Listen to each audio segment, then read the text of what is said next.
दोस्तों welcome back to channel Wisdom CA. दोस्तों मैं रविंदर ओझा आप लोगों के साथ में फिर से एक बार सीए उज्जवल को लेकर के आपके सामने प्रस्तुत हूं। यहाँ पे हमने एक वीडियो इसके पहले बनाई थी और जिसमें आप लोगों के बहुत सारे डाउट्स थे कि आपको नोट्स किस तरीके से बनाने, क्योंकि हमने उसमें डिस्कस करा था नोट्स के लिए।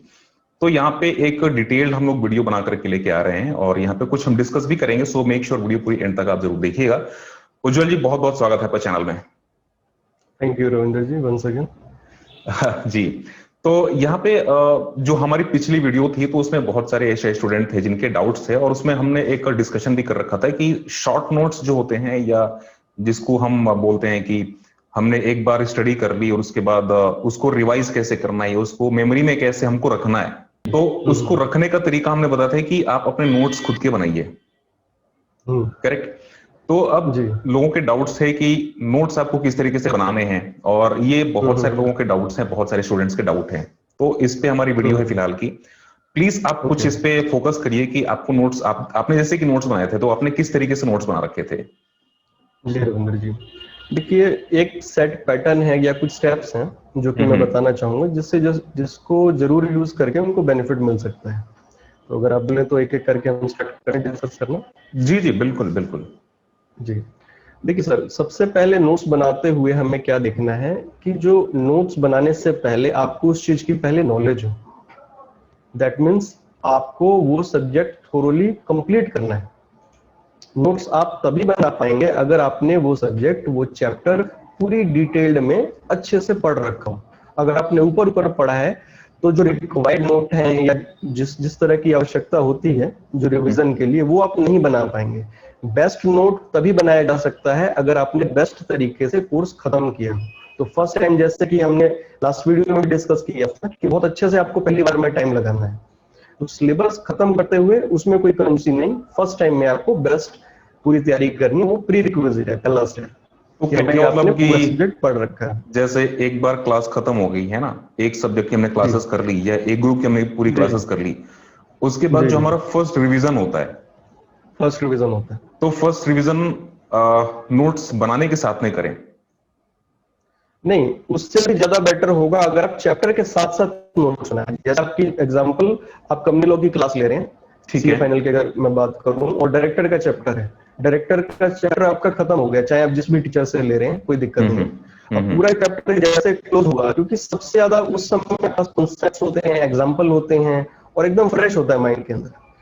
तो बेस्ट है कि उस चैप्टर को आप रिवाइज करें। रिवाइज करके एक बार ढंग से हो गया, आपको लगे पूरे माइंड में आप रिकॉल कर पा रहे हैं, बिल्कुल रिकॉल कर पा रहे हैं, उसके बाद आप नोट्स बनाने पे आ जाएंगे। बिकॉज वो बेस्ट टाइम होता है, क्योंकि अगर नोट्स बनाते हुए कोई डाउट आया तो आप अपने टीचर से पूछ भी सकते हैं, अपने क्लासमेट से पूछ सकते हैं। तो बेस्ट टाइम होता है क्लास के साथ साथ। एक चैप्टर हुआ उसके बना लीजिए, सेकंड हुआ उसके बना लीजिए, इस तरह बनाते चले जाएंगे, पर एक ही बाद में वेट करेंगे। तो मतलब साथ में ये सब कुछ क्लासेस भी अटेंड करनी है, उसको होमवर्क भी करना है, साथ में आपको नोट्स भी बनाने हैं, तो डेफिनेटली थोड़ा सा बर्डन ज्यादा है। आप क्या सजेस्ट ज्यादा है, करेंगे? लेकिन हाँ, बेस्ट यही रहेगा कि उसे साथ आप बना लें। अच्छा, और यहाँ अगर पे नहीं बना पाए किसी जी भी जी रीजन से नहीं भी बना पाए, तो जो आप सजेशन दे रहे थे कि उसके बाद जो फर्स्ट रिवीजन होगा वो पूरा क्रिटिकल होगा। फर्स्ट रिवीजन के साथ साथ आपको फिर नोट्स बनाने कि रिवाइज हाँ, पूरा बट आपने कर लिया।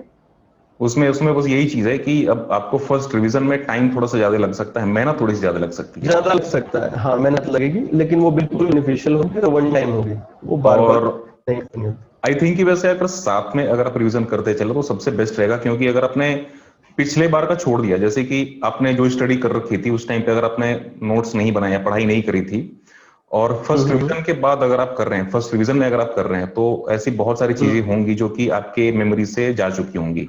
फिर भी अगर कई लोग नहीं बना पाए हैं तो उसमें भी प्रॉब्लम नहीं, वो बाद में भी बना सकते हैं। बट अगेन, वो चैप्टर जो आप बनाने जा रहे हैं, वो पहले आपको उस चैप्टर को थोरोली पहले रिवाइज करना पड़ेगा। आपने रिवाइज कर दिया, आप कॉन्फिडेंट हो गए, तब आप नोट बनाना शुरू करें। जी जी, तो कहने का मतलब ये इन केस वाली बात है कि अगर इन केस अगर नहीं बना पाया आप साथ में, हाँ, इन केस किसी भी रीजन से अगर आप हाँ, नहीं बना पाए तो फिर आप फर्स्ट तो ये रिवीजन के साथ में आप कंडीशन। जरूर बना लीजिए। और नोट्स जी बनाना तो जी। बहुत इंपॉर्टेंट होता है, क्योंकि नोट्स, एक बार आप मुझे बताइए कि नोट्स बनाने का बेनिफिट क्या है, और आपके आपने जैसे कि नोट्स बना रखे थे तो बेनिफिट तो आपको बहुत सारे मिले। आपने बताया था कि नोट्स के चलते ही आपके लॉ में काफी अच्छे मार्क्स आए थे। तो थोड़ा सा हाँ, उसका लॉ बेनिफिट में और फोकस आप मुझे प्लीज आप उस पर थोड़ा सा करिए। जी, नोट्स देखिए सर क्या करता है, हमारा सिलेबस इतना बड़ा है कि रिवाइज करना मुश्किल होता है पहली बार, और सेकंड थिंग ये है कि तो मुश्किल भी है और टाइम बहुत वेस्ट हो जाता है। बिकॉज अगर मैं सेम लाइनें आप दोबारा पढ़ोगे, सेम वर्ड्स दोबारा पढ़ोगे, आप थोड़ी सी बात सोचो, एक पेज के अंदर पूरी, एक पेज में मान लो 1000 वर्ड्स हैं, 1000 वर्ड में से 200 तो कनेक्टिंग वर्ड्स होते हैं, इज, एम, आर, वर्ब्स हैं, ये कनेक्टिंग वर्ड हैं जिसकी जरूरत ही नहीं होती, बट आप फिर भी उसको पढ़ रहे होते हैं जी।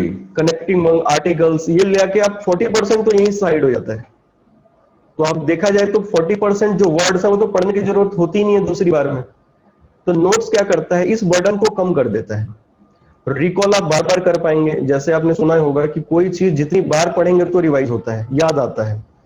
तो बार बार पढ़ने के लिए आप पूरा सिलेबस आप 5 बार पढ़ेंगे तो 15 दिन 75 दिन चाहिए होते हैं एक सिलेबस के लिए, वो बहुत ज्यादा टाइम लग जाएगा, वो हो नहीं पाता, रिवाइज नहीं हो पाता, आपकी मेमोरी में, लॉन्ग मेमोरी में जा नहीं पाता वो। तो नोट्स क्या करते हैं, आपके सिलेबस को रिवाइज करने का टाइम को शॉर्ट कर देते हैं, जिससे आप मल्टीपल टाइम रिवीजन कर सकते हैं, और जो कॉन्सेप्ट्स हैं वो आपकी लॉन्ग मेमोरी में चले जाते हैं, जो कि एग्जाम के टाइम पे बहुत इजीली रिकॉल हो जाते हैं, जो मेरा एक्सपीरियंस था, और इतनी दिक्कत नहीं होती जैसे जो बाकी स्टूडेंट्स को रहती है।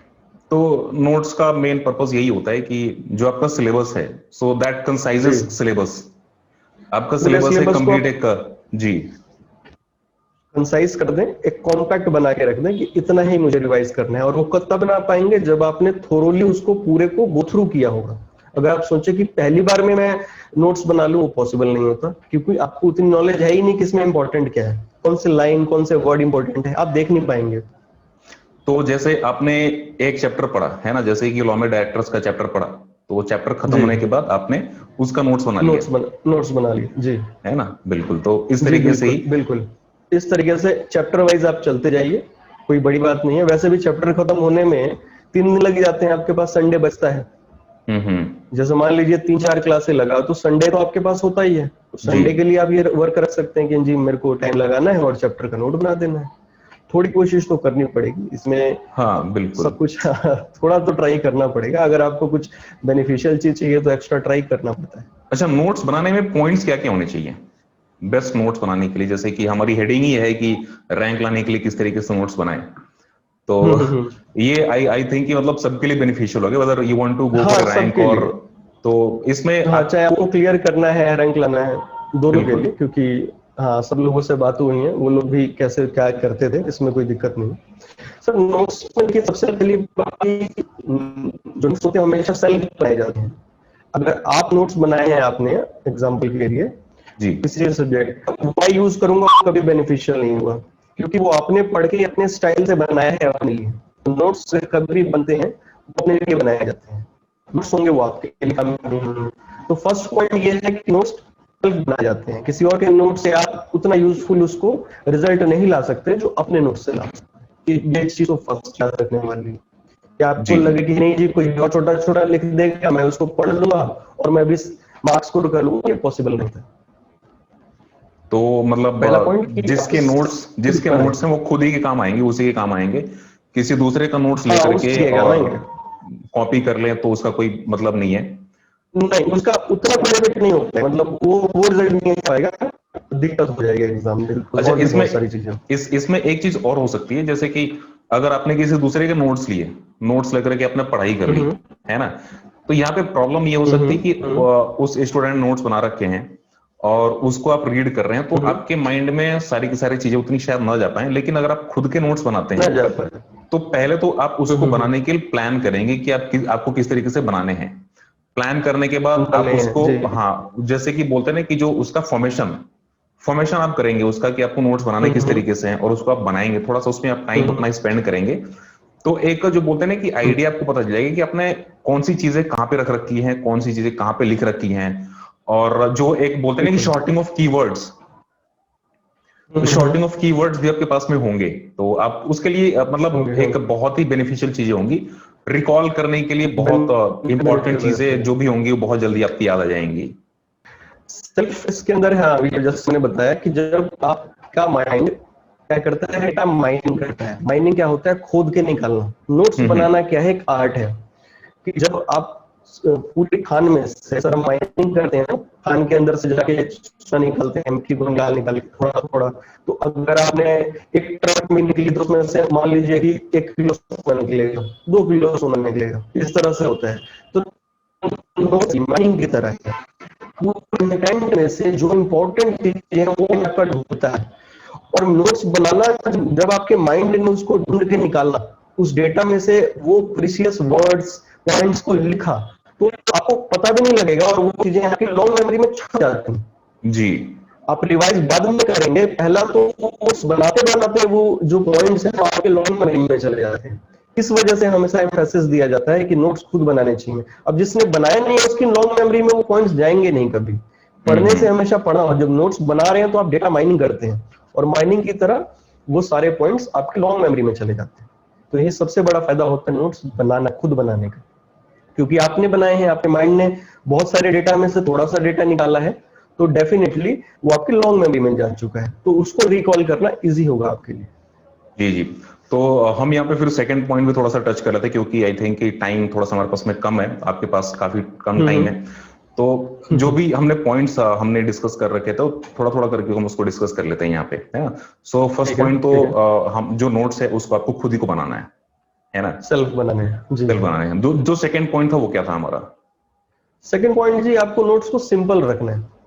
जैसे कई लोग क्या करते हैं, नोट्स में बहुत सारे हाइलाइटर यूज कर देंगे, बहुत सारे कलर पेन्स, पेंसिल, वो नोट्स कम लग के ना वो ऐसा लगता है ग्रीटिंग कार्ड है। मैंने ऐसे भी नोट्स देखे हैं। तो बट होता है क्या है ना, हाँ उतने भी नोट्स जितना सिंपल रहे, 1 से 2 पेन यूज करो, ज्यादा उसके अंदर आप यूज मत करो। सिंपलिसिटी जरूरी है, अदरवाइज वो बार बार अलग अलग कलर देख के आपका माइंड उतना अच्छा नहीं इम्पैक्ट आता है उसका। तो मेक श्योर कि आपके नोट्स थोड़े सिंपल रहे। हाँ, थोड़े से सिंपल, थोड़े से प्रोफेशनल उसका लुक हो। Professional in case look. कोई कीवर्ड्स अगर है तो आप बस कीवर्ड्स को ही हाईलाइट करो। हाँ, 2 पेन यूज कर सकते हो, उस कीवर्ड्स को आप उसको आपने वैसे बहुत ऐसे स्टूडेंट को देखा भी होगा कि वो पूरा नोट से अपना हाईलाइट कर देते हैं हाइलाइटर से, तो हाँ वो कलरफुल हो ऐसे जाता है पूरा। देखें कि हाँ हाँ वो कई लोग तो पूरी पूरी बुक हाईलाइट कर देते हैं। उनकी जी बुक उठा के देखो, बोलो इसमें हाईलाइट क्या था, ये तो ऐसे लगा है कि जैसे बुक के अंदर से 4 चिल्ला छोड़ दिए। तो उसका भी फायदा नहीं है। तो सेकंड पॉइंट तो हमारी ये हो ठीक है गया। सर, अब गाइस, ये सिंपल जो हो। 6 और 7 पॉइंट है, दिस इज वेरी इंपॉर्टेंट, तो वीडियो एंड तक आप देखिएगा। हमारा जो थर्ड पॉइंट है, सो थर्ड पॉइंट एक बार हम डिस्कस कर देते हैं। जी, थर्ड पॉइंट हमारा ऐसा कि अब जैसा कि होता है कि जी पूरा पैराग्राफ को कम में कैसे, तो देखिए इसके लिए एक टेक्निक होती है, निमोनिक्स। जी आप निमोनिक्स, जी बहुत सारी चीजों के अंदर, जैसे किसी का निमोनिक्स बनाया आपने कोलगेट, तो सी का अलग, ओ का अलग, LGATE कोलगेट, तो ये 7 वर्ड ना लिख के आपने कोलगेट लिखा, बट आपने अपने माइंड को बता दिया कोलगेट मतलब आपको ये चीज रिकॉल करनी है, तो वहां आपने बगल में निमोनिक बना दिया कोलगेट, वो 7 वर्ड डाल के, ताकि वो 7 पॉइंट आपको याद रखें। जी। फिर आप एब्रिविएशन यूज कर सकते हैं, बहुत सारी एब्रिविएशंस हैं। जैसे नोट्स के अंदर कोई बड़े वर्ड हैं, हम्म। जैसे जी जैसे जैसे अपना डायरेक्टर है, तो पूरा डायरेक्टर ना लिख के, एग्जांपल के लिए जस्ट बता रहा हूँ, DIR लिखा। बिल्कुल। अब डायरेक्टर में 5 अल्फाबेट आ गए, डायरेक्टर आई थिंक 5 से ज्यादा आ गए, और DIR में 3 यूज हुए। 3 ही आ गए। अब आप बोलेंगे कि हाँ DIR में 3 यूज हुए, अब आप बोलेंगे कि इससे क्या होता है, एक बार में नहीं होता है, बट अब डायरेक्टर वर्ड अगर आपको 20 बार लिखना है तो 3-4 लाइन का फर्क पड़ जाएगा। हाँ, डायरेक्टर मेक वर्ड श्योर अगर कि आपको, उसको एग्जाम में आप ऐसे ही ना लिखें। हाँ ऐसे वो एग्जाम में आपको नहीं लिखना है फॉर श्योर, हाँ, बट हाँ बट रिकॉल डेफिनेटली करने नोट्स के लिए ये बनाते हुए चीजें आप शॉर्ट तरीका आप यूज एब्रिविएशन, कर सकते हैं। जो बड़े वर्ड हैं उसको छोटा कर दो, जो पॉइंट्स हैं उन पॉइंट्स के आप निमोनिक्स बना लो। तो ये चीजें करने के लिए रिकॉल जो होती है वो तेज हो जाती है, रिकॉल जो वैल्यू आती है इन चीजों की वो तेज होती है। नोट्स में आप जी, एब्रिविएशन और निमोनिक्स का यूज जरूर करें, इससे निमोनिक्स आपके बहुत नोट्स, इंपॉर्टेंट।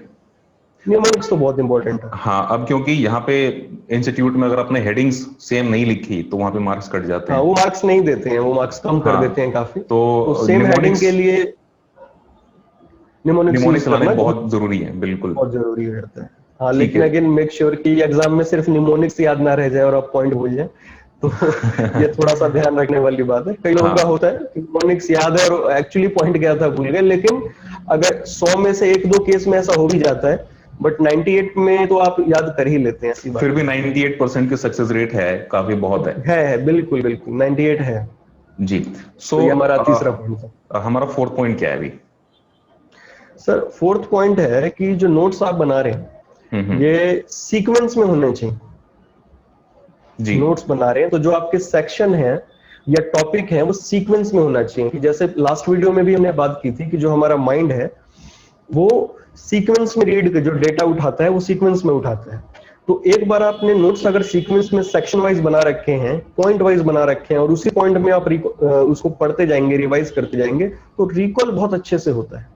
तो मेक श्योर कि अगर आप नोट्स बना रहे हैं किसी चैप्टर के तो अगर सेक्शन 7, 8, 9, 10 या 22, 23, 24, 25, 30 तक इसी सीक्वेंस में बनाएं तो उसके दो फायदे होंगे। सेक्शन नंबर भी आपको याद हो जाएगा और कॉन्सेप्ट याद रखने में भी ज्यादा आसानी होगी।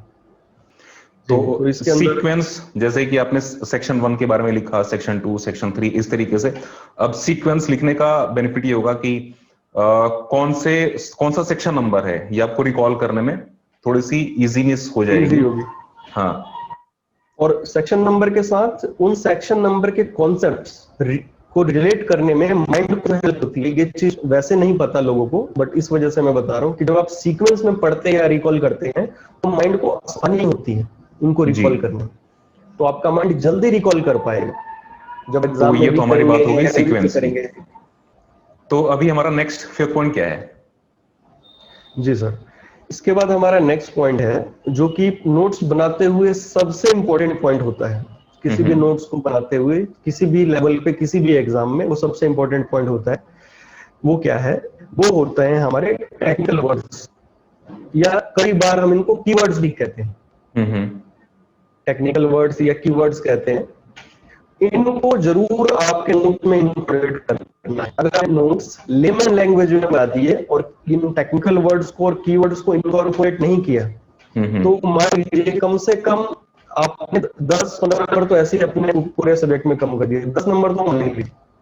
तो मेक श्योर कि आपको जो नोट्स बनाने हैं उसमें इन टेक्निकल और कीवर्ड्स को करना है बिकॉज वो करने में सबसे ज्यादा हेल्प आपको कर पाएंगे ये कीवर्ड्स और वो सेक्शन नंबर। अच्छा, एक यहाँ पे मेरा एक क्वेश्चन है, जो इंपॉर्टेंट कीवर्ड्स हैं तो हम उसको कैसे पहचानें कि ये कीवर्ड हमारा इंपॉर्टेंट है? कीवर्ड इंपॉर्टेंट है जी, क्वेश्चन अच्छा है आपका। एक्चुअली इसके अंदर क्या है कि कीवर्ड्स क्या है कि जैसे आपको सेक्शन पढ़ते हुए पता लग जाता है कि ये सेक्शन का एम्फेसिस किस पे है, सेक्शन का एम्फेसिस किस पे है जी। तो अगर आप जैसे कंपनी इनकॉर्पोरेट करें, कंपनी इनकॉर्पोरेशन उसके अंदर स्टेप्स दे रखे हैं, एग्जांपल के लिए आईपीसी लेवल बनाते हैं तो पूछेगा कि उसके अंदर, हाँ उसके अंदर आपके नई कंपनी बनाते हुए मिनिमम 2 सब्सक्राइबर होने चाहिए। जी जी। अब सब्सक्राइबर वर्ड जो है कीवर्ड है। अगर आप उसको लिखते नहीं है तो मीनिंग नहीं निकलेगा फिर। हाँ, अगर आप बोल देंगे कि सब्सक्राइबर की जगह 2 नहीं ऑर्डर होने चाहिए क्योंकि आप मिल चुके हैं, सोचिए गति क्या होगा जी। अब स्टेप्स लिख रहे हैं, report for incorporating private limited there should be minimum 2 subscriber. जब आपने लिख दिया है 2 ओनर्स, अब देखा तो बात लगभग सिमिलर है। वो भी मालिक होते हैं, भी मालिक होते हैं बट ओनर वर्ड जस्टिफाई नहीं कर पाए सब्सक्राइबर वर्ड जी। डेफिनेट। तो इसको कीवर्ड, तो आप सेक्शन जब पढ़ेंगे ना तो आपका दिख जाएगा कि एम्फेसिस इस सेक्शन में किस चीज पे जोर दिया गया है, जिस चीज पे जोर दिया गया है उसी को लेके आपको ये बनाना है। ठीक है। सो हमारा जो नेक्स्ट 6 पॉइंट है ये काफी इंपॉर्टेंट है, तो जल्दी से स्टार्ट कर देते हैं। इंपॉर्टेंट है कि नोट्स बनाते हुए आप नोट्स के अंदर ट्राई करो, कोशिश करो कि आप कुछ फ्लो चार्ट, कुछ अपने पास कुछ विजुअलाइज करने का तरीका, ऐसी चीजें उसके अंदर इनकॉर्पोरेट करो जी। माइंड मैपिंग एक टेक्निक होती है अगर आपको, हाँ ये बहुत ही बढ़िया चीज होती है खासकर मेमोराइजेशन के लिए, माइंड मैपिंग कहते हैं जी। तो माइंड मैपिंग टेक्निक क्या होती है, जैसे हमारी जो रूट्स वो कैसे गई होती हैं, एक से दूसरा निकला, दूसरे से तीसरा, तीसरे से पांचवा, सारे रूट कनेक्टेड हो जाते हैं। तो इसी टेक्निक से माइंड मैपिंग होती है, वो रिकॉल इजी होता है। तो आप क्या करो कि फ्लो चार्ट को यूज करो, जैसा 7 पॉइंट है तो 7 पॉइंट को आपने कुछ सर्कल या स्क्वायर बना के उसके अंदर लिख दिया। तो आप जब एग्जाम में बैठोगे तो वहां पे ना वो अगर कुछ अलग शेप में आपने लिखा है तो डेफिनेटली यहाँ पर फिल करने में आपको बहुत आसानी है। तो माइंड विजुअलाइज कर पाता है उस सेम पॉइंट्स को। तो कहने का मतलब कि जैसे कि आपके 7, 8 या 10 पॉइंट्स हैं तो माइंड मैपिंग का मतलब कि आपने 7, 8, 10 पॉइंट्स को लेकर के एक छोटी सी स्टोरी या कुछ ऐसा बना दिया। जैसे कि आपको पता होगा, आपने शायद उस टाइम पे स्टडी भी करी होगी, नेगेटिव लिस्ट जो सर्विस टैक्स में था। तो जी जी जी बहुत सारे बच्चों ने, बहुत सारे स्टूडेंट्स ने उसका उस टाइम पे ही एक स्टोरी बना रखी थी। स्टोरी बना तो थी। तो शायद उस तरीके से ही आप कुछ बोल रहे हैं, है ना? बिल्कुल वो भी है, स्टोरी आप बना सकते हैं। नहीं और उसके अलावा आप उसको जैसे जैसे जब नोट्स में लिख रहे हैं उसको अलग शेप में लिखते हैं। जैसे 7 पॉइंट है तो आपने क्या किया, एक लाइन की और 7 पॉइंट एक सीक्वेंस में लिखा, एरो एक तरह से फ्लो चार्ट आपने उसके अंदर यूज कर लो। हम्म। फ्लो चार्ट टेक्निक आप इसको यूज कर लो। मतलब हाँ, माइंड मैपिंग जैसे आपने बताया बिल्कुल सही, वो स्टोरी थी जी। तो इसके अंदर आप फ्लो चार्ट और माइंड मैप यूज कर सकते हो। जैसे आपने क्या करना है कि एक लाइन ड्रॉ करी और 7 पॉइंट है तो एरो देके 7 पॉइंट को लिख दिया, ये फ्लो चार्ट टेक्निक हो गई। इससे क्या हुआ कि बहुत जगह स्टूडेंट्स ने देखा ही होगा, बहुत सी जगह बुक्स में रेफर भी किया हुआ है, बट नोट्स में भी इस टेक्निक को यूज करो। बिकॉज अगर आप सिंपल लाइन में 7 चीजें लिखोगे और ऐसे फ्लो चार्ट में लिखोगे तो फ्लो चार्ट ज्यादा इफेक्टिवली याद रहता है, ज्यादा अच्छे से याद रहता है। और माइंड मैपिंग जैसे आपने बताया कि वो सर्विस टैग की नेगेटिव लिस्ट को स्टोरी में याद रखा था, तो इस तरह से अगर आपको 15-20 पॉइंट है तो उसकी आप एक छोटी सी स्टोरी बना लो, लेकिन वो आप कभी नहीं भूलोगे, ये तो आप 100% जी। गारंटी ले लो। वो स्टोरी वाला लाइन आप कभी नहीं भूलोगे, वो सारे वर्ड्स तो डेफिनेटली आप याद कर लोगे। तो कहने का मतलब कनेक्टिविटी करनी है आपकी माइंड को, मतलब जो भी पॉइंट्स हैं, अगर आप जी एक सीक्वेंस से जोड़ करके किसी दूसरे पॉइंट को अगर आप देखते हो तो वहां पे कनेक्टिविटी हो जाती है, और वहां से एक सीक्वेंस से दूसरा भी याद आना शुरू हो जाता है। बिल्कुल, एक सीक्वेंस से दूसरा, दूसरे से उसके बाद बाकी चीजें भी रिकॉल हो जाती है। जी। तो ये कुछ इनपुट्स हैं जो इनकॉर्पोरेट मेरे हिसाब से हर नोट्स के अंदर होने चाहिए। अच्छा, कुछ आप विजुअलाइजेशन की बात कर रहे थे इसमें? हाँ, मैं फ्लो चार्ट में विजुअलाइजेशन की बात कर रहा था जी। कि जैसे, हाँ होता क्या है कि जैसे आप नोट्स बनाते हुए फ्लो चार्ट के फॉर्म में लिखते हो जब पॉइंट्स को, तो जैसे एक लाइन ड्रॉ किया, उस लाइन से 7 पॉइंट आपने लिख दिए, तो जब आप रिकॉल करना चाहोगे तो आपको सेम उसी फॉर्म में वो दिखते हैं पॉइंट्स कि अच्छा पहले पे ये लिखा था, दूसरे पे आप सीधा देख पाओगे सीधा। वो होती है हम्म। विजुअलाइजेशन, कि जब ऐसी फ्लो चार्ट टेक्निक आप यूज करते हो तो उसको आप रिकॉल कर पाओगे एकदम सेम टू सेम। तो यहाँ पे तो हमारी flow chart and visualisation, this was the point number 6। Point और नंबर हमारी जो 6। नेक्स्ट पॉइंट नंबर 7 है, तो एक बार इसको भी हम डिस्कस कर लेते हैं। तो सेवंथ पॉइंट है हमारा सर कि सिलेक्टेड क्वेश्चंस। जी।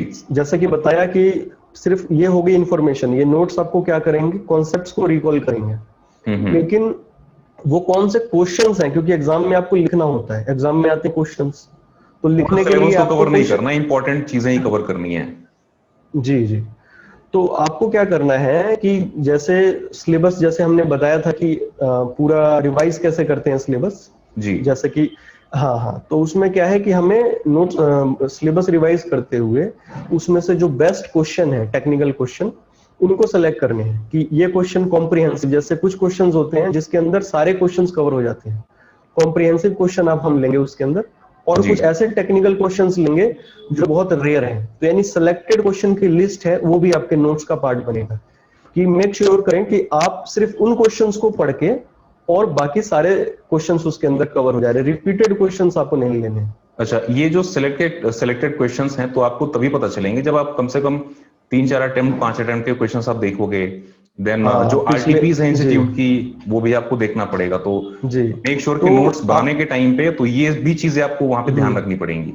हम्म, तो नोट्स आप बना रहे हैं, उसके अंदर क्या है कि करंटली आपने सब कुछ ले लिया, डेटा ले लिया, जी। अब क्या करें, पिछले 5 अटेम्प्ट के एग्जाम पेपर उठाएंगे, आरटीपी लेंगे, और आपके जो जिस भी टीचर से आपने पढ़ा है उनका क्वेश्चन बैंक लेंगे। ये तीनों में जो आपको लगता है वो क्वेश्चंस जो कि जनरल नहीं है, जैसे एग्जांपल अगर आपसे पूछा जा रहा है कि जनरल हम्म। क्वेश्चन क्या होता है, तो ये जनरल है जिसके अंदर आपको डिस्क्राइब करना है कि हम्म। अब जैसे जीएसटी, हाँ जीएसटी है तो जीएसटी के अंदर कोई क्या कहते हैं, रिटर्न का सेक्शन आ गया कि बता जी। दीजिए कि क्या क्या होता है, वो डिस्क्रिप्टिव है। तो ऐसे क्वेश्चंस आपको नहीं लेने हैं क्योंकि वो आप रिवाइज कर चुके हैं, अब आप लिख देंगे।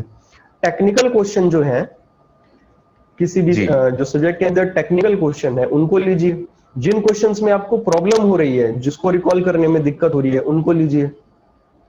कहने का और मतलब नोट्स आपका जितना छोटा बने उतना ज्यादा अच्छा है। हाँ, नोट्स जितना छोटा बने, और ये सिलेक्शन ऑफ क्वेश्चंस है, इसके अंदर आप आरटीपी से पास्ट पिछले 5 अटेम्प्ट के पेपर और आपके टीचर, इन 3 जगह से आपको उठाने हैं कंटेंट, और उसमें से सिलेक्टेड क्वेश्चन की लिस्ट अपने नोट्स में डाल देनी है। और ट्राई करना है कि जितना छोटा से छोटा नोट्स हो सके, जितने कम हाँ, पेजेस में जितना आप छोटा, उसको। जितने कम पेजेस में हो, हाँ उतना बेस्ट होता है। लेकिन हाँ, वो उसके अंदर ये है कि छोटे के चक्कर में आपको कोई कॉन्सेप्ट नहीं रहता।